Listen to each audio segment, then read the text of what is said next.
Madam next సీఎంగా ఎవరు గెలవాలనుకుంటున్నారు? జగన్ గారు. ఎందుకని మేడం?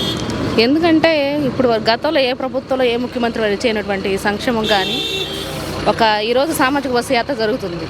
ఒక ఎస్సీ ఎస్టీ బీసీ మైనార్టీ అనే వాళ్ళకి కులభేదాలు లేకుండా వివక్షత లేకుండా ప్రతి ఒక్కరికి సమన్యాయం చేకూరుతున్న ముఖ్యమంత్రి మా జగనన్న.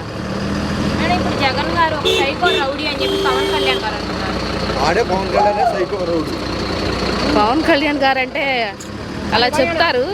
ఎవరికొకరు బ్రాండ్ ఉంటుందమ్మా.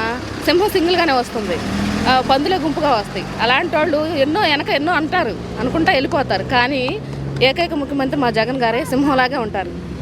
మేడం ఇప్పుడు పవన్ కళ్యాణ్ గారు చంద్రబాబు గారు పొత్తుతో వస్తున్నారు కదా, మరి ఆ ఎఫెక్ట్ ఏమైనా జగన్ గారి మీద పడుతుంది? ఏమి రాదు. ఆయన షర్టు బట్టను కూడా పడదు.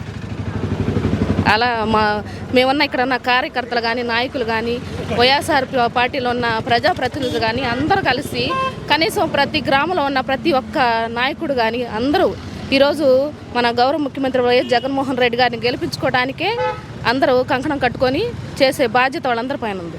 మేడం ఇప్పుడు చూడబోతుంటే జగన్ గారు సిట్టింగ్ ఎమ్మెల్యేలను మార్చుకున్నారు కదా, ఆ ఎఫెక్ట్ ఏమైనా 2024 ఎలక్షన్లో ఉంటుందంటారా? ఏముండదండి, ఉండదు. మరి నెక్స్ట్ సీఎంగా జగన్ గారు ఎన్ని సీట్లతో గెలుస్తారనుకుంటున్నారు? 170కి 175.